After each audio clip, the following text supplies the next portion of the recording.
so glad you're here. We have a very special guest. Usually we have a video from one of our out-of-town people introducing themselves and saying welcome. Well, today we actually have our out-of-town person on staff who's ahead of all the out-of-town, Corey Dandridge. Y'all know him, y'all seen him, y'all love him. Welcome, Corey. Welcome, welcome, welcome, GP! Come on, give it a shout in this place! Woo! Oh my goodness, it's so good to be with you guys today. It's just amazing to be here. Standing in front of you, I'm so excited. Are you guys excited for what's gonna happen today? Are you guys excited for what's gonna happen today? I also welcome the online church, the online family, the online gathering. Come on, guys. Woo! It's so good to be here representing you guys in this place. You know, you guys, everyone here today we hope you feel welcome. It doesn't matter who you love, or how you exist in this earth. You are affirmed, you are welcome, you are celebrated here. We love you. We love you. All right? Just before we go on with the rest of this gathering, I just want you to kind of give an air high five to your neighbor. Just welcome them, all the in-person. Come on, snap, do something. Come on, make yourself known in this place. Woo! All right. Thank you, Corey. We love you. We've got a couple of announcements for y'all. Y'all can be seated. Good morning. I have a couple announcements. First of all, can we get the QR code up? We have an ability for you to access our community cards for the connection and for the weekly newsletter. And you can sign up and also do giving through this. All you need to do is open up the camera app on your phone, and there's cards on the table.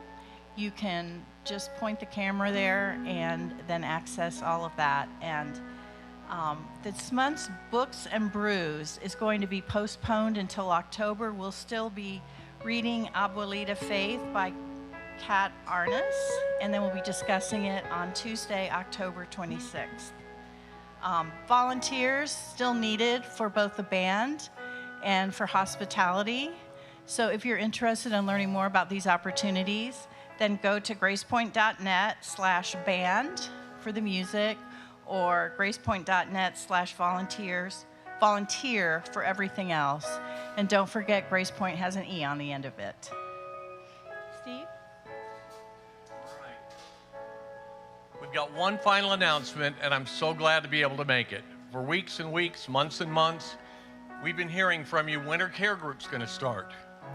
We were supposed to start, COVID hit us, and so we suspended that to figure out so you didn't have to go into people's homes. So, write this date down. It's actually on the announcements. We're gonna do our first social outing. It's gonna be at Disc and Cider, which is 5 minutes from here. It's gonna be on Sunday, October 24th from 4 to 6. It's family friendly. They've got food and drinks, and the best part is they also accept dogs. So if you've got a dog, or if you've got a kid, or if you just want to finally get together, hang out, and make some friends, we've got a way to do it. So we hope to see you there. Yeah. So your giving is what makes GP possible, and we appreciate the contributions from everyone. We have 3 ways to give. So the first way is you can text Grace Point with an E to 77977. You can go to gracepoint.net/give and find the info there. And again, there's also the QR code on your table, and you can access it there. So thank you so much for your support. We're so glad you're here. Welcome.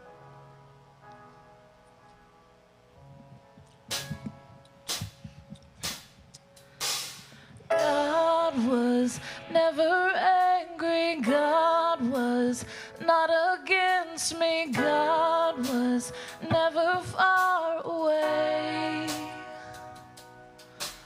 God's not disappointing. God's not keeping score, and God's not judging my mistakes. God is love. God is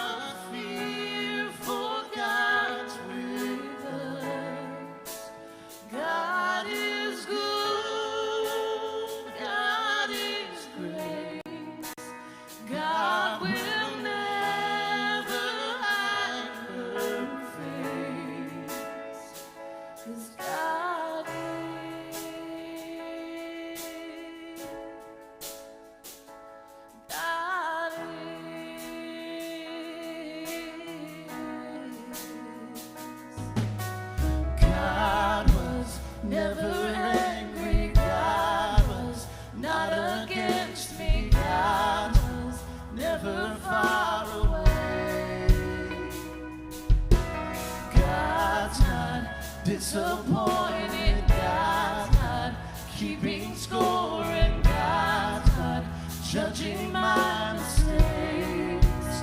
God is life, God is love. Do not fear, for God's with us. God is good, God is grace. God will never hide her face. 'Cause God is.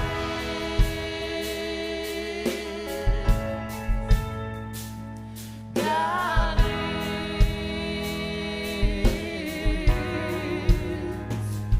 God is.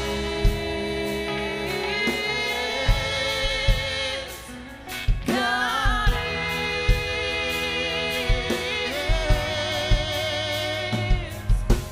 God is life. God is love. Do not fear, for God's with us. God is good. God is grace.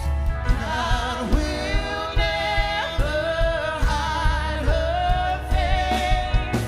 God is life. God is love. Do not fear, for God's with us.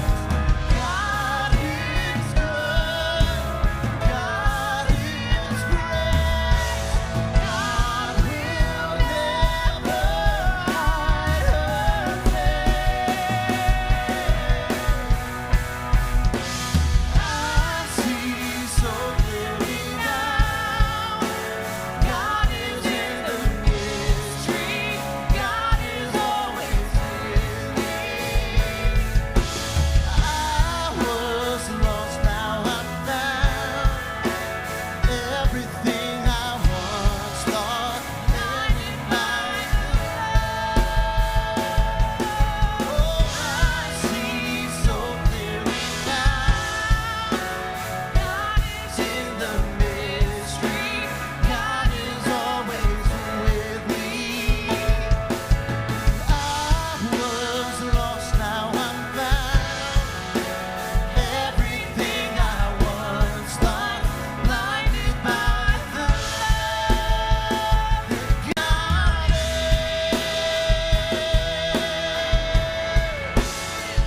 Oh, God is. Oh,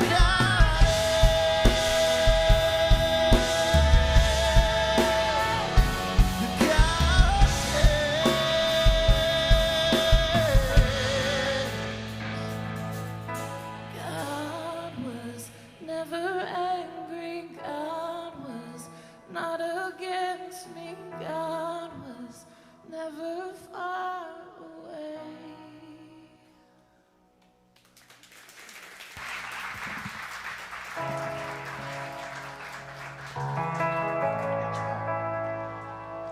Great job. Good morning, everybody. Good afternoon, good evening, whenever you're watching this and joining this. We're thrilled you're with us. For those of you in the room here at 3rd and Lindsley, we are so glad that you're here as well. Those of you watching live, we're glad you're here.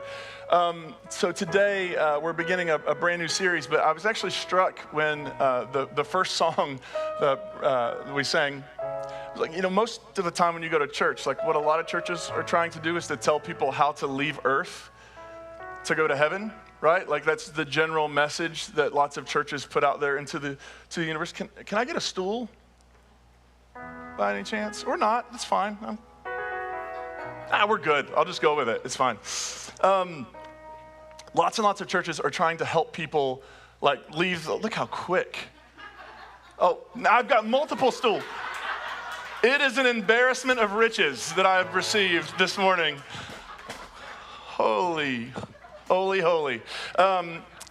But most churches are trying to prepare people to leave the world. And I think that the work we're trying to do here at Grace Point is to help us see that whatever heaven is, that it's not somewhere else, that we don't have to leave here to get there. You don't have to go into outer space somewhere or go into some other dimension or some other realm. That like the thing that God is doing, the thing that God is inviting us to all participate in, it's right here. And it's available and it's possible right here, right now. And before I jump in, I felt like I need to say something about some of the things that have been going on in the news recently. I don't know, how many of you saw the images of U.S. Border Patrol on horseback whipping Haitian immigrants, asylum seekers? And I had this sense of what I think the problem is. The problem ultimately isn't, when all is said and done, like, well, Republicans, because we don't have Republicans in charge of that right now. It's not Democrats. The problem is, I'm just going to say, like, it's America. The problem is American. It's an American problem. And it's this idea of American exceptionalism, this idea that we're better than everybody else and that everybody else in the world's life is somehow diminished and not as important as people who hold a passport that says the United States of America on it. And so as I saw that, I thought, we have a problem that is so deeply rooted and deeply embedded into the very consciousness of what it means. So much so that, that for any and every one of us, regardless of what you know, it is possible to be sort of conscripted into that American exceptionalist rhetoric and idea. Even if it's not something you espouse, we kind of fall into that pretty easily. And so for me, it was just a reminder that we have a lot of work to do, regardless of what political party is running this country into the ground. Like whichever party is like doing that, like we have a responsibility to hold ourselves, like this whole idea of America as this is not the sermon, but this whole idea of America as a Christian nation, when I'm pretty sure like the Jesus thing was, I was hungry and you fed me, right? Like I was a stranger and you invited me in, not I was a stranger and you got on horseback and beat me with whips. So I think we just have work to do, and it's only going to happen if people like you and me just say enough is enough, and we're going to demand actual change. We're not going to be just part of this whole thing that keeps going, this cycle of pain and destruction that our country keeps propagating into the world. So how are you? It's good to see you. It's good to see you. So we're going to start a new series, and we'll get into sort of, this will be the introduction, and then next week we'll get into actually going through each of these things we're going to talk about.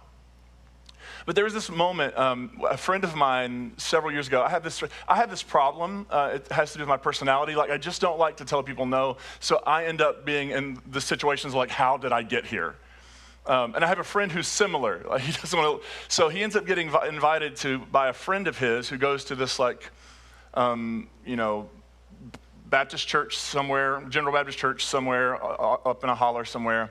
And they said, I'm from there and up a holler, so I can say those kind of things. And he said, look, would you come to this? We're doing a passion play. You know what a passion play is? Like around Easter, people reenact the story of Jesus. And it's one of those things that you really, like, there are no spoiler alerts. Like, you know where this is going. And people keep going, like, all the time. Like, let's go see what happens this year.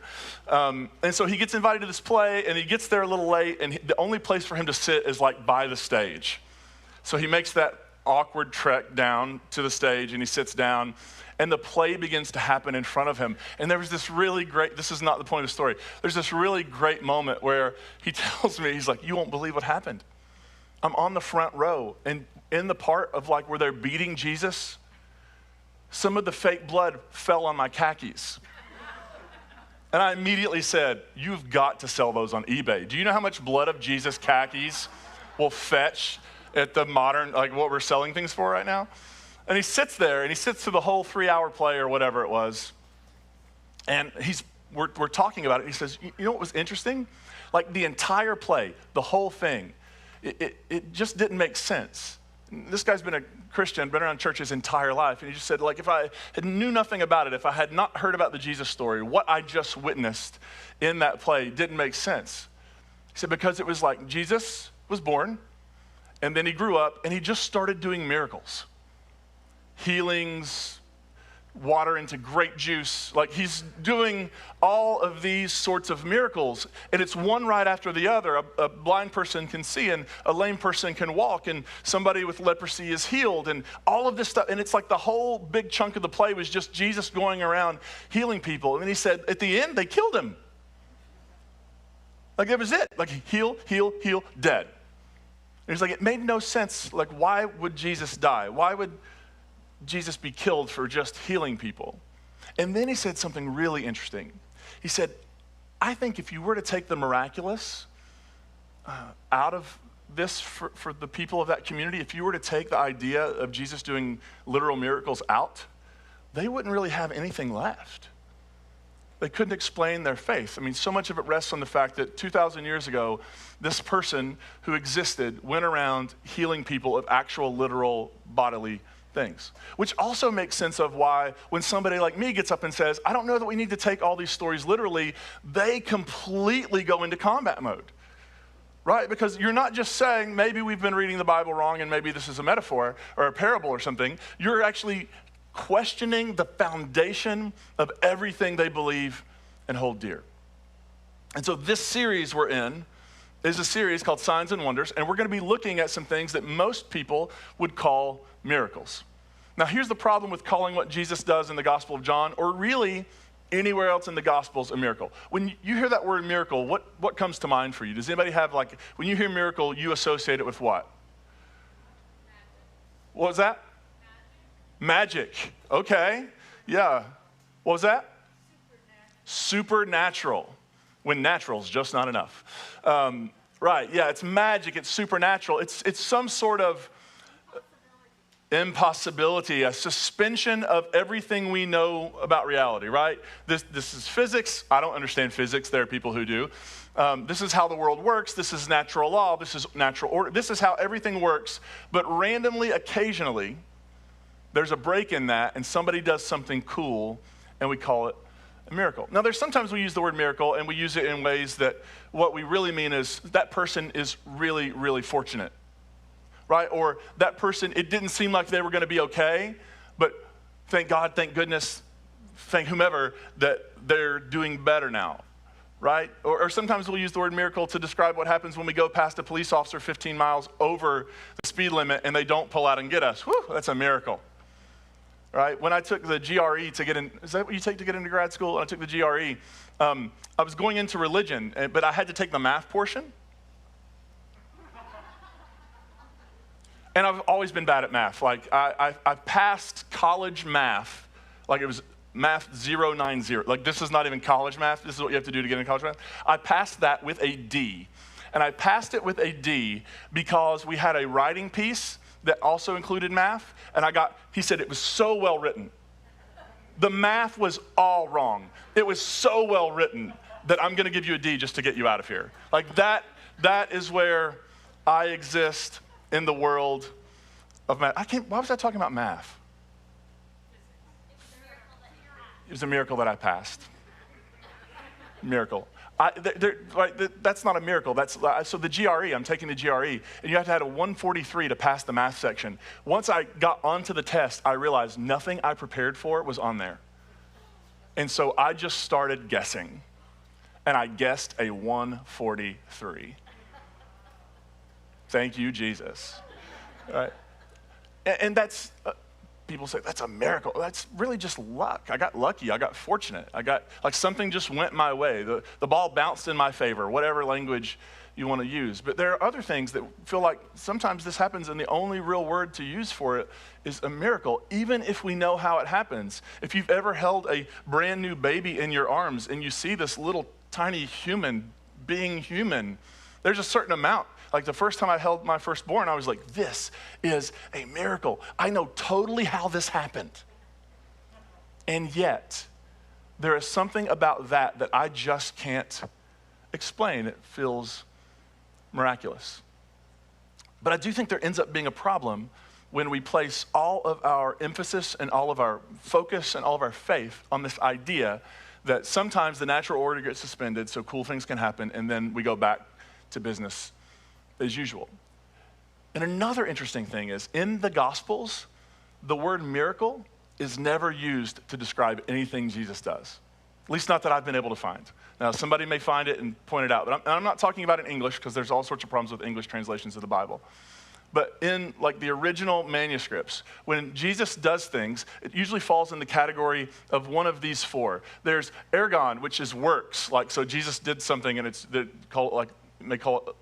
they may combine these. So it may be a work of power or something, right? Deeds of power.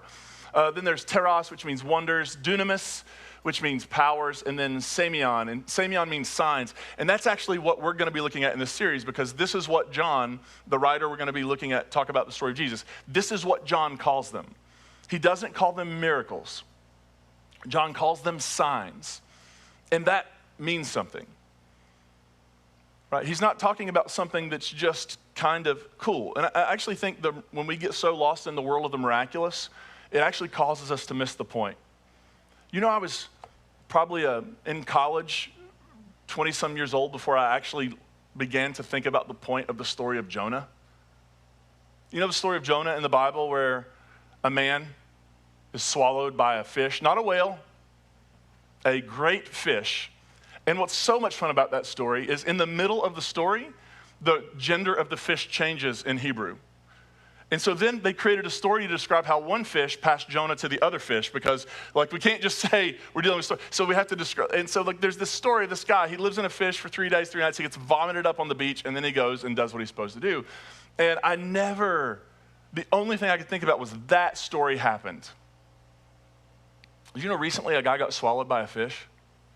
He didn't really get swallowed. He was in the fish's mouth for like 27 seconds. But I knew somewhere somebody's gonna be like, see, Jonah, like, that's not the point. When we get so lost in whether or not this thing happened, we can spend all of our time trying to prove unprovable things. I mean, that's the ultimate truth, is nobody can prove anything. You think Jesus did a certain thing? Nobody can prove it. You don't think Jesus did a certain thing? Nobody can prove it, right? We're in the realm of faith. We're in the realm of trust. We're in the realm of what we believe. We're not in the realm of provability. And what happens is we can spend all day going, I really believe more than anything in the world that Jesus turned water into wine. I really believe more than anything in the world that somebody walked on the top of the water without sinking. I really believe somebody took a few loaves and fishes and fed 5,000 plus people. And if that's what you believe, that's okay. But the problem becomes when all of your energy is around believing that and defending that belief. And we never get to the bigger question. I love Marcus Borg, one of my favorite scholars. Here's what he said, because he would often end up, he's a liberal, progressive, New Testament Jesus scholar, and he would often end up in conversations like this with people who are just wanting to argue about whether or not a story happened. And he said, believe whatever you want about whether it happened this way. Now let's talk about what the story means.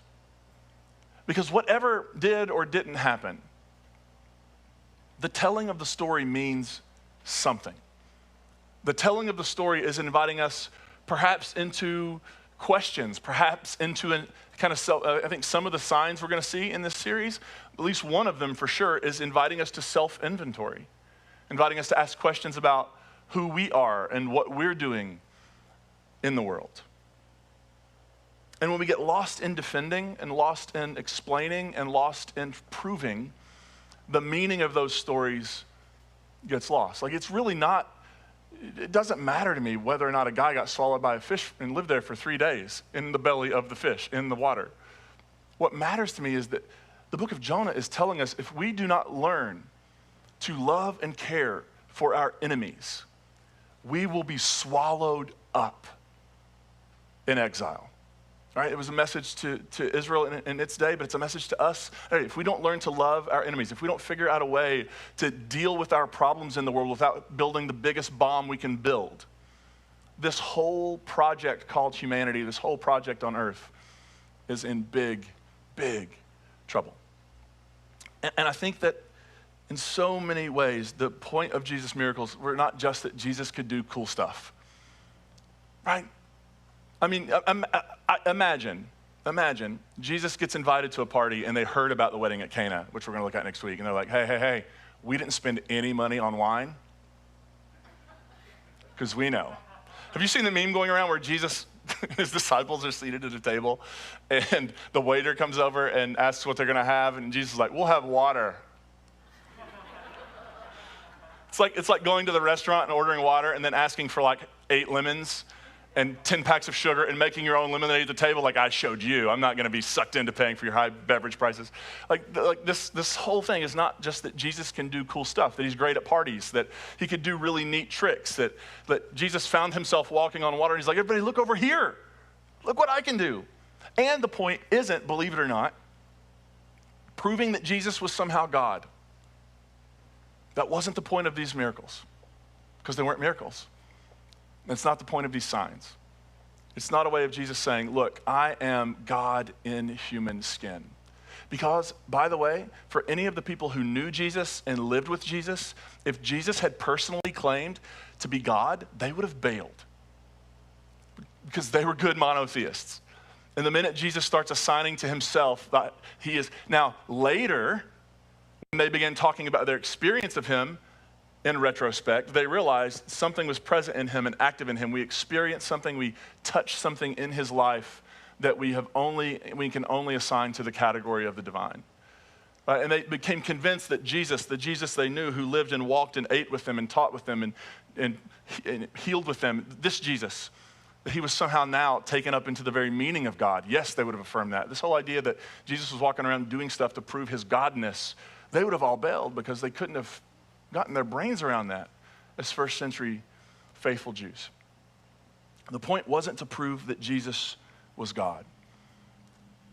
And one final thing, and I'll be done with the introduction, and then we'll get down to the heart of the sermon, because there's not a Titans game or anything today anybody's concerned about. Yeah, I'll tell you this. If you just want my cards on the table, and you don't have to agree with me, I think most of the stories, many of the stories that are purported in the New Testament about Jesus performing certain kind of miraculous, what we would call miraculous deeds, I do think those are testimonies of the first people, the first couple generations of Christians on who Jesus was for them, that we've experienced. I don't think they're reporting literal history, let me put it that way. I think they function parabolically. I do also think Jesus had a reputation as a healer. The most liberal scholars you read will say Jesus was known, like other people in the ancient world, were known to do healings and to work wonders. And I just want to throw out what I think part of that would be. Whatever else Jesus did, whatever else Jesus' healings and deeds might have been, I don't know that they were physical healings, but I would bet the farm on the idea that they're social healings. And here's what I mean. If you read the stories of the New Testament, if somebody accidentally sort of gets healed, like you remember the story of the woman who had the issue of bleeding and she crawls through the crowd and grabs the hem of his garment and then tries to hide. What does Jesus do? Like record scratches, Jesus stops everything and he says, okay, who touched me? And if you're reading it, you're going, dude, just chill. Like she doesn't, why make a spectacle out of her? Why bring her to the center of everybody? Well, when you begin to understand that this woman, because of her medical condition, would have been, sent out from the community. She would have been cut off from relationship. Nobody could touch her. Nobody could be within a radius of her. She was unclean and contagious. And what does Jesus do by stopping everything, bringing her to the center and saying, she's okay. She's not contagious. You don't have to be afraid of her. You can embrace her. You can invite her over to dinner. You can include her. There's nothing wrong with her. When Jesus embraces a leper, why does Jesus do that and make a big fuss about everybody look at this person, they're healed? As a way of saying this person has lived their life excluded from the community. You do not have to exclude them from the community. I think Jesus' miracles, these were social acts that were trying to break down the barriers of exclusion. They were trying to take all of the people who'd been pushed out by religion and by a purity mindset. And Jesus, not as a Christian inventing a new religion, as we'll see this next week, Jesus as a faithful first century Jewish teacher is reinterpreting his tradition so that it includes as many human beings as it possibly can. And if somebody says, well, that's all they were, are you kidding me? I actually think it would be easier to perform a physical healing than a social healing in this world sometimes. You know what I mean? Sometimes it seems like maybe it breaks more laws of physics to get human beings to see other human beings not as a threat and to see them not as objects of fear, to be excluded, instead of other living, breathing, beloved human beings to be embraced and included. And whatever else Jesus was up to, and I'm sure Jesus was up to a whole lot more, I think Jesus was at least up to that. And if that's all it was, if that's what Jesus did in the world, what a gift he has given. And what a terrible job stewarding that gift the Christian church has done in his name. Because in 2021, large chunks of the Christian church are still excluding and screaming unclean at people, beloved human beings that God has declared to be clean. And they are no longer, they are now operating against the very Spirit of God in the world. And so I think that's what Jesus was at least up to. And I want to give you a brief overview of the book of John, and then I want to show you some pictures, and then we'll get out here and go to lunch. Does that sound good? All right. So the book of John, and I have to tell you this. I did not like the book of John. There was a time when the Gospel of John for me was when people were like, if you could pick some books of the Bible to get rid of. Does anybody else have that list, by the way? Oh, you should make it. Go through and look and be like, yeah, I would take that one out, and I would take that one out. You can't. I mean, you can in your own copy, I guess, if you have an X-Acto knife. But like the reality is it's in there. It's part of the canon. We deal with it. But there are just parts of the Bible that are more difficult than others. For me, the Gospel of John was one of those because it is full of, and there's be a time maybe in this series where we'll talk about this, but it has been the basis of a lot of anti-Semitism. When you read through John, the phrase the Jews is used again and again and again, and it was picked up, it is used negatively, and it was picked up by lots of people who wished a lot of harm to Jewish people throughout human history. And so there was that. And there was also this sense that Jesus says a lot of stuff in John that Jesus doesn't say anywhere else. I am the way, the truth, and the life. Jesus doesn't say that anywhere else. And I don't think Jesus ever said it. I think this is a testimony of John. This is who Jesus is for us. But there was all this stuff in there that I was like, this makes being a Christian much more difficult. I just don't like it. Then I ran across a book by a brilliant, somebody who's become a brilliant distance teacher for me. He just passed away 2 weeks ago, John Shelby Spong. Anybody read any John Shelby Spong? He's brilliant. It's such a loss for the church that he's no longer with us in this life. But he wrote a book that came out several years ago called The Fourth Gospel, Tales of a Jewish Mystic. And I would say I'm not usually an emotional person. That's really not true anymore. I cry all the time. But when I got to the end of that book, I just kind of wept because he gave me the gift of taking this gospel that I thought somehow besmirched the memory of Jesus. And he actually helped me see it in a different lens and gave it back to me. And it was such a gift that I dearly love this gospel. And I think it is profoundly challenging for us if we really engage it. So the way this gospel is structured, it's broken up into several books. And this is how scholars talk about it. So you have, the introduction is called the prologue or called the hymn to the word. So it's in the beginning was the word, and the word was God, and the word was with God, which always cracks me up because in college they taught us to tell people, if you're just starting to read the Bible and they're like, where do I begin? Start with the Gospel of John. Are you kidding me? So your first introduction to the Bible is, in the beginning there's this person named Word. No. But when you get there, it's beautiful and it's breathtaking and it's amazing. And then you come to what is going to be our focus, which is called the Book of Signs.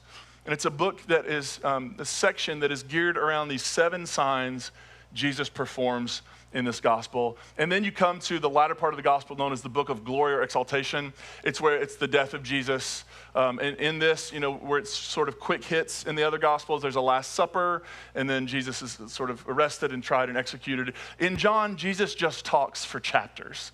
He gives these really long speeches, which are really, really beautiful and very likely a creation of John as a testimony to who Jesus was for him.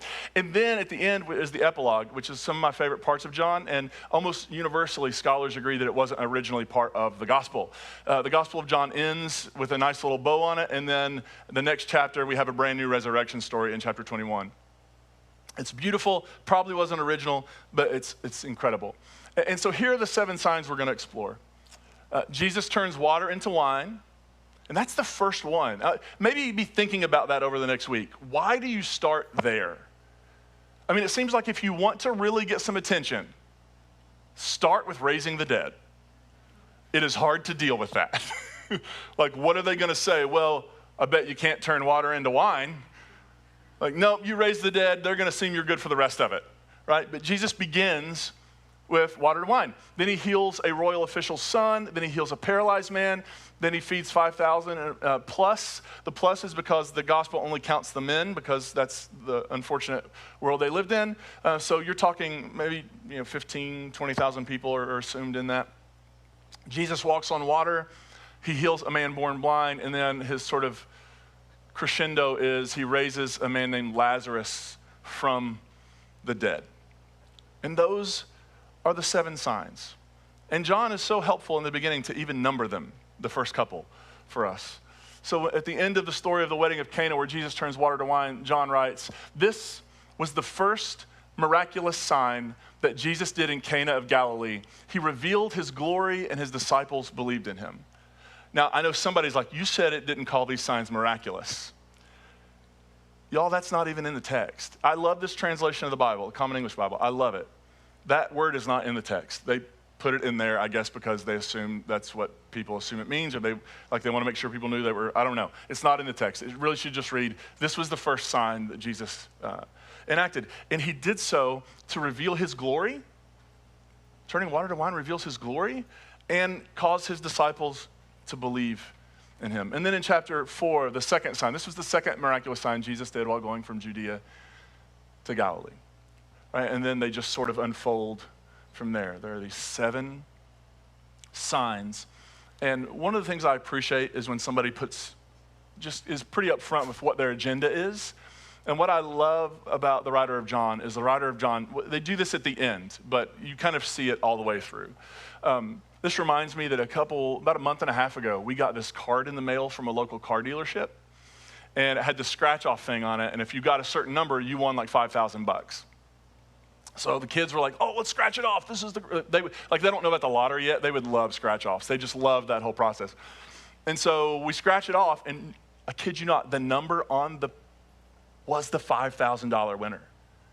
So I go over to the dealership because you got to go. And they bring me like, oh yeah, see, we have a winner. Come over here and sit down. They're like, we just need to make sure your sub number matches the right sub number. But before we check that, are you interested in trading your car? So I'm beginning to believe this was all an elaborate scheme to get me into the dealership? To trade my car? And I walked out of there not with $5,000, but with knockoff AirPods. And I was so ticked. I was like, you led me astray. And that sort of bait and switch thing happens in religion a lot. And what John does is he drops this little, all along the way there's breadcrumbs that Jesus does this so they'll believe, or then they put their faith in him. And we get to chapter 20 and John says, Jesus did many other signs in his disciples' presence, signs that aren't recorded in this scroll. So the writer's saying, I had access to other information. I chose to give you this information because I have an agenda. But these things are written so that you will believe that Jesus is the Christ, God's Son, and that believing you will have life in his name. John is not trying to give us a history of the life of Jesus. John is not trying to give us a moment-by-moment accounting. This is not a biography. John says, I'm going to hit a couple of really important things, 7. And then maybe an 8th, which we'll get to later in the series. And then my hope is that after all this is laid out for you, that you will see and trust that life can be found in this person in whom I have found life. Right? This is John writing out of firsthand experience, not of the historical Jesus. John was written much later, in the 90s. All the people who knew Jesus in the flesh were long gone by then. But John is saying, I've had an experience of this Jesus that changed my life. It is transforming me. It is making me, I feel more alive than I've ever felt. And I want you to have that experience too. And so John presents John's case, inviting us to that experience. But before we jump into this next week and we start looking at sign after sign after sign, we need to ask the question, what is the point of a sign? We know that in the early 90s, Ace of Base saw it. We just dated the room, y'all. Like, everybody knows where we landed when we grew up. Everybody's like, yep. For those of you who don't know what that is, you missed a great joke, and I feel bad for you. What is a sign? What is the point of a sign? What is a sign? I feel like people are singing at their table right now, and like it's just gonna, but what is the point of a sign? It's not just seeing it. The point of a sign is something larger than that. So I went through and I got some signs to show you. What's the point of this sign? Literally, what will happen if you keep going? It is a dead end. Now, is the point of this sign for you to get out of your car, go over and say, my goodness, look at that sign. Look at that orangish yellow, can't decide really what color it is sign. Look at the lettering, that's really nice. Look at those rivets. I'd like to steal that sign and put it in my bedroom. Right? No, that's not the point of a sign. What is the point of a sign? The sign is conveying something. The sign is telling you, hey, stop going this way and go a different way because this way goes nowhere. What is this sign telling you? Does anybody else notice they post these in such a way, though, that when you're making a turn, sometimes you're never, does this happen to you? It's so frustrating because half the time I'm turning by one of those, I'm going, but is that talking to me? Or is it talking to someone else? Am I going the wrong way? And maybe we all just need to do that inventory from time to time to see if we're going the wrong way. But like there's this, okay, if you see this sign and you have any doubt, it may be time to pause. Can we agree? And so from time to time, when I see this sign, I'm not sure who it's for, I'll just lightly brake, figure out what's happening, and then proceed safely. What's the point of this? The point is not to stop and admire the sign. The point is to say, if you see this sign, you desperately need to stop going the way you're going because you are going the wrong way. What does this sign mean? Absolutely nothing. We ignore it every time we see it. You know what this sign means? Nothing. This sign means, I'm sure it doesn't pertain to me. I'm going to go ahead and pull that U-turn because otherwise, I see you. I'm with you. Solidarity. We're together. That's right. And so this sign is supposed to mean, it's supposed to mean what? No U-turns allowed. But the fact that they put it there means people do it. So go for it. I mean, I'm not telling you you can go for it. I'm not giving you that kind of traffic advice. Oh, my clicker is not clicking. What does this mean? Again, nothing.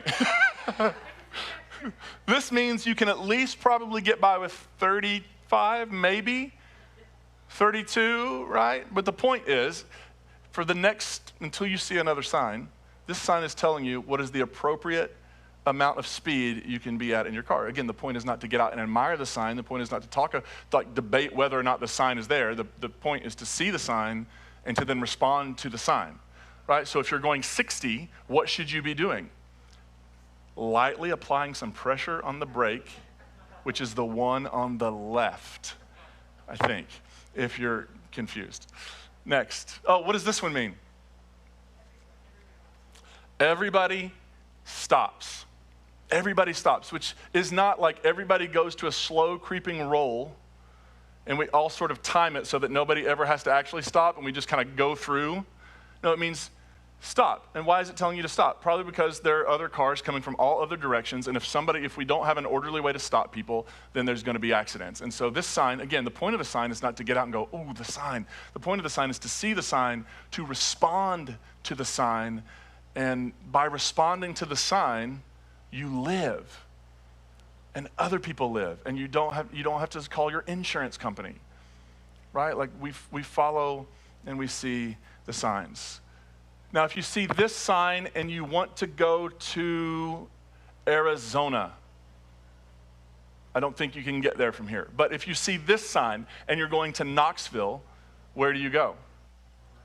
But if you're going to Memphis, where do you go? The sign is pointing you in the direction. The point isn't that you stop and look at the sign and say, I'm in Memphis. You're hours from Memphis, right? What the sign is doing is saying, if you want to find Memphis, this is the way to Memphis. And the point is to see the sign, to respond to the sign, to adjust your wheel, and so that you're taking the road now that is taking you to Memphis. I think that's the entire point of these signs of Jesus. I don't think we actually need like some massive theological debate on what is the point of the signs. I think the point is to see the sign, to respond to the sign, to take in the information. What is the story saying? What does Jesus do? Who are these characters in the story? How does Jesus interact with them? How do they interact with Jesus? What is the result? What are the little details that we all tend to overlook because we're so enamored by the miraculous sign that isn't really miraculous, that we actually lose the meaning of the whole thing. I think the point of Jesus turning water into wine maybe isn't to go, wow, we should have this guy over. I think the point is he's making some sort of big, bold claim, maybe a big, bold invitation. And if we see it, and we take in the information and then we respond to it and we move in that direction, something transformative. I think that's why John says, look, this is why I'm telling you all these things. Because for me as a human being, I have found transformative life through this path.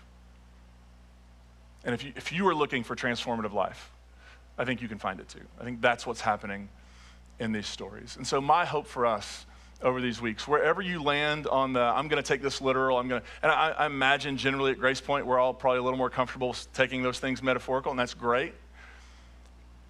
But what if we were to try to approach these stories, yes, with our brains intact, because we approach everything with our brains intact. But what if we were to approach these stories and just try to open up our heart a bit to what they're inviting us into? Because these signs are pointing beyond themselves into some larger reality. And I think you can make the case that Jesus himself is pointing beyond himself into some larger transformative reality. My hope for me and my hope for you is that as we go throughout this series, as we sign by sign by sign, as we see where this whole story ends up, that our hearts will be open to the potential and possibility of transformation. Are you with me? All right, let's pray. God, we are grateful for this community, for this collective of people, both in this room and online. For the people all over this country and all over the world who are finding in this community a sort of an awareness, inviting them forward. And that's what we long for in this series, in this journey. We long for an awareness. Give us eyes to see these signs. And open our hearts to begin to ask the question, what might they mean for us if we take them seriously? We're grateful, and we offer this in gratitude. And everybody said, amen.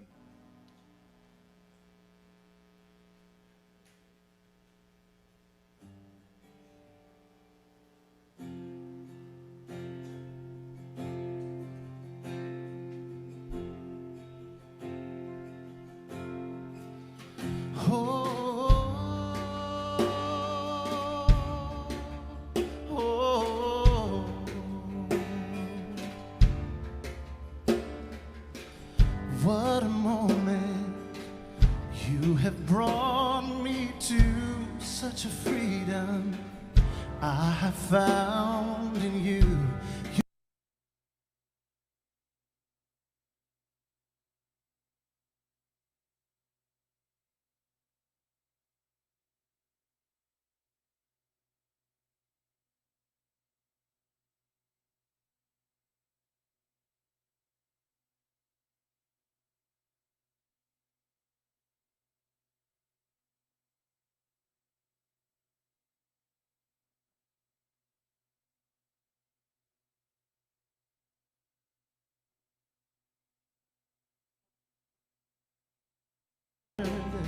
Oh,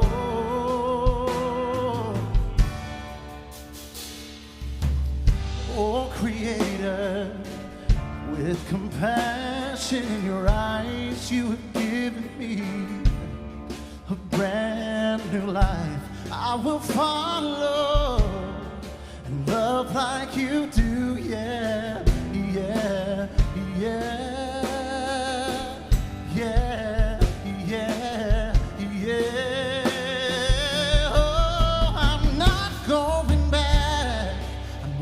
moving ahead, here to declare to you, my life's beginning in you. All things are made new. Surrender my life to love.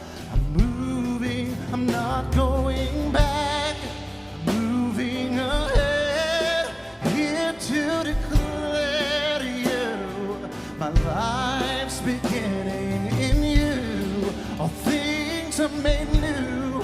Surrender my life to love.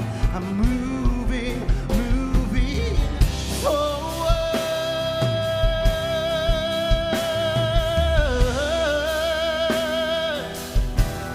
Yes, I'm moving forward. Whoa. Singing you make all things new. Yes, you make all things new. And I will follow you forward. Singing you make all things new. Yes, you make all things new. And I will follow you forward. Would y'all stand and sing that with us? You make all things new. Oh, yes, you make all things new. Everything is new in you. All things, and I will follow you forward.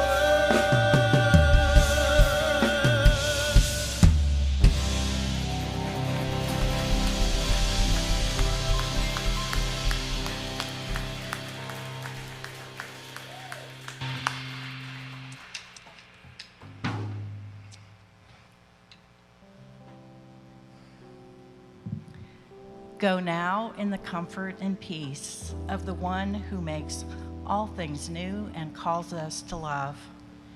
Go to give comfort and peace and healing to others. Go in the assurance that the divine is with us always and will guide us as we go forth in the paths of peace. Shalom. Thank you. You are dismissed. Let's give a happy birthday to our Pastor Josh. It's his birthday today. Yay! He's 40 years old. I'm telling everybody. Happy birthday, Josh. Thank y'all for being here. You're dismissed.